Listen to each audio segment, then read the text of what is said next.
There's been a lot of issues around the FDA as well, and how the FDA is dealing with both pharmaceutical companies, especially pharma and biotech. And what's your stance at where the FDA is right now in terms of how they're treating companies? The FDA, like any government agency, whenever you have a catastrophe or a problem, like with Pfizer last year, Vioxx, you get a reaction and a significant overreaction. So the FDA severely overreacted to the Vioxx problem. And what we're seeing now is they're coming back and they're becoming more accommodative to companies trying to get into the clinic. And you have to be careful in cycles like this, but you know, that was a while ago. And then, of course, a lot of stuff sort of froze in its tracks. I'll give you an example. There's a little company called Antares Pharmaceutical. It's partnered with a company called Biosante. Right after Vioxx, their partner went to the FDA to try and move forward on testosterone gel for female sexual dysfunction. It's actually a very large problem in the United States, and today women have to actually go to a compounding pharmacy or a doctor to write a special script to get a special gel made up. Men don't have that issue. We can get a prescription, but for women there's no product designed for them. A lot of people thought that product was going to sail through, have very quick clinical trials and get approved because it's an unmet need. Instead, Procter & Gamble, which had a product scheduled, which was about a year ahead of it, actually went to the FDA and had a big issue, basically because the FDA didn't want to let anything go through after Vioxx. I mean, it was just a big cloud.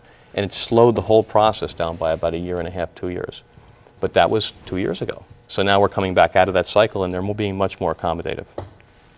Well, and so after this particular target theme, what would you say going into the election is going to be the hottest theme? Is it going to be energy? Is it going to be food? Well, I think it's actually, it's three things. It's food, energy, and companies that might have solutions which allow America to go back to work. I mean, look, Americans, we don't produce things. We're outsourcing everything. There's got to be some solutions to bring production back into the United States. I mean, we talked earlier about aquaculture. The United States aquaculture production, we produce less than 10% of what we eat. There has got to be solutions for that, and government money's got to be made available to solve that problem. And I have to think that from the standpoint of the U.S. dollar being as weak as it is, that's actually a positive. It's wind to the back to grow that industry and bring production back to the United States. Absolutely, and if we look at biodiesel again, because the dollar has been so crucified, if we're producing biodiesel from algae, not ethanol, but algae, then all of a sudden we become OPEC. And you would think, I mean, unfortunately we think, oh, this is very logical, it's going to happen. It doesn't work that way. This is very logical. Now, as soon as either a political force or a very significant economic force gets behind the logic, it becomes a paradigm shift. Well, $120, $150 oil is certainly enough incentive to push it. I've done some reading on the algae, converting it into a biomass fuel. It seems to me that the biomass sector is probably the fastest growing sector, and with Obama actually pointing biomass out as a specific, solution for the energy problem, it seems that area is going to get substantial tax credits targeted to it. So, I guess, how would one go about to look for microcaps that would fall into any of these themes?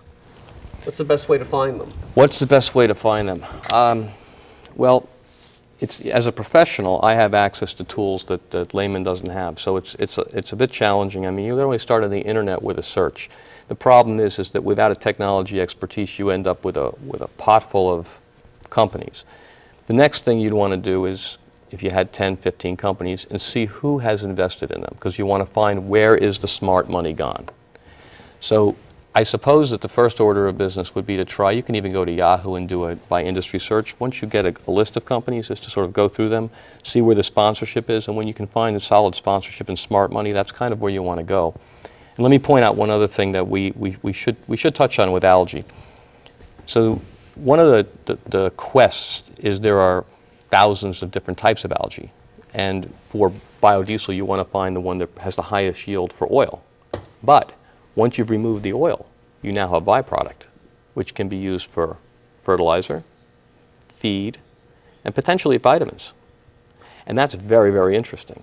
So when you look at a total company, you want to say, all right, what can we do with the oil and what are we doing with the biomass?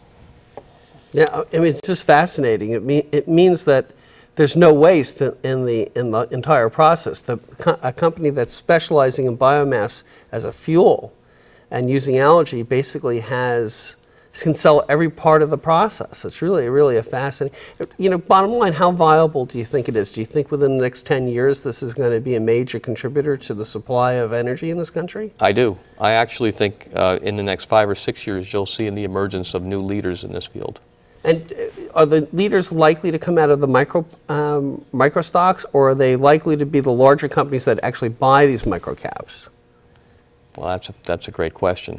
And do they just buy them to put them away and just, end the technology so that we still stay dependent on oil? Someone can come in and just say, hey, I'm going to buy these guys and I want them just so I can put them away. Last time you were on our show, you mentioned a small microcap health technology company, Cytocor, and literally 3 weeks later they were purchased by Boston Scientific. Right. And the question is, does Boston Scientific just put that technology away? It's a great question. It's a great question. And I can't answer that question for you, but I don't know the answer, but in the case of algae, my sense is that there are too many species of algae, and this is a global issue. So it wouldn't work if Chevron or Exxon wants to go and buy up all the little guys. There's going to be somebody that's private or somebody gets big money behind them that's going to emerge. So I don't think you can shut it out. Well, listen, I want to thank you very much. I want to thank you for joining us tonight. And next week, we'll be discussing investing in emerging markets. For more information, please go to www.wxcl.org with your questions and comments. I'm James DeGeorgia. And I'm Jeff Garbaz from The Market Guys. Good night. To receive a copy of your favorite Wealth and Wisdom episode, or if you have a question or comment about our program, please feel free to write us at Wealth and Wisdom, care of WXCL, P.O. Box 6607, West Palm Beach, Florida 33405, or call us at 1-800-915-9935, extension 4477. We look forward to hearing from you soon.